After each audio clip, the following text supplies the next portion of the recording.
Tema 2. Perda do mandato. Existem três correntes principais a respeito do tema.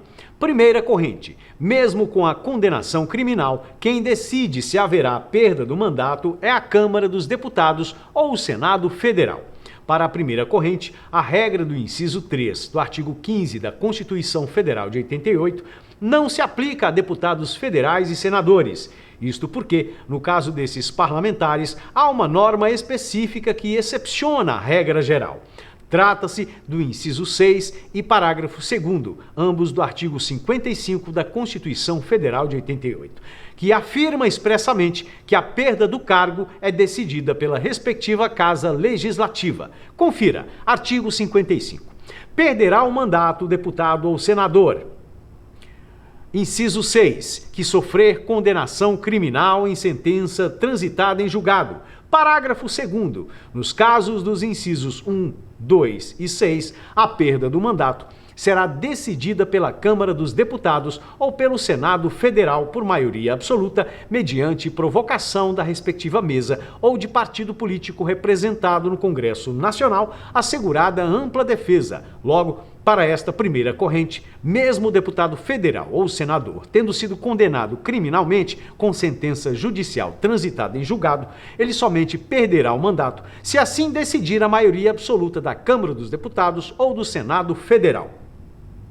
Observação: é a posição adotada pela segunda turma do STF. Ação Penal 996, relatoria do ministro Edson Fachin, julgado em 29 de maio de 2018. Segunda corrente: se o STF condenar o parlamentar e determinar a perda do mandato, a Câmara ou o Senado não mais irá decidir nada e deverá apenas formalizar a perda que já foi decretada. Para a segunda corrente, parágrafo 2º do artigo 55 da Constituição Federal de 88 não precisa ser aplicado em todos os casos nos quais o deputado ou senador tenha sido condenado criminalmente, mas apenas nas hipóteses em que a decisão condenatória não tenha decretado a perda do mandato parlamentar por não estarem presentes os requisitos legais do inciso 1 do artigo 92 do CP ou se foi proferida anteriormente à expedição do diploma com o trânsito em julgado em momento posterior. Extraem-se as seguintes conclusões. Se na decisão condenatória o STF não determinou a perda do mandato eletivo, nos termos do artigo 92, inciso 1 do Código Penal, a perda do mandato somente poderá ocorrer se a maioria absoluta da Câmara ou do Senado assim votar. Aplica-se o artigo 55, parágrafo 2º da Constituição Federal de 88. Se na decisão condenatória o STF determinou a perda do mandato eletivo, nos termos do inciso 1 do artigo 92 do Código Penal, a perda do mandato ocorrerá sem necessidade de votação pela Câmara ou Senado. Não se aplica o artigo 55, parágrafo 2º.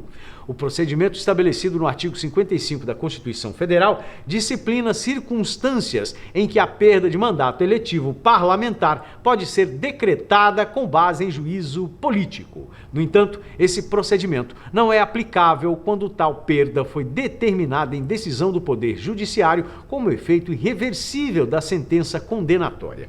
Em outras palavras, se o STF determinou a perda do cargo, a Casa Legislativa deverá simplesmente cumprir a decisão.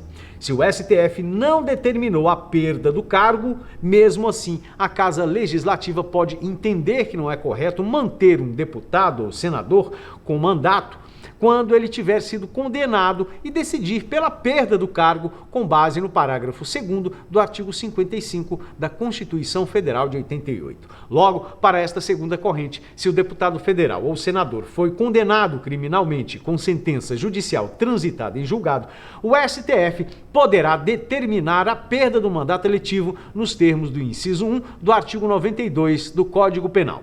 Nessa hipótese, não será necessária a votação pela respectiva casa. Não se aplica o parágrafo 2º do artigo 55 da Constituição Federal de 88. A condenação já traz consigo a perda do mandato. Observação: o STF já adotou essa corrente no julgamento do Mensalão. No entanto, não representa o entendimento atual da Corte. A composição dos ministros da época já foi bastante modificada.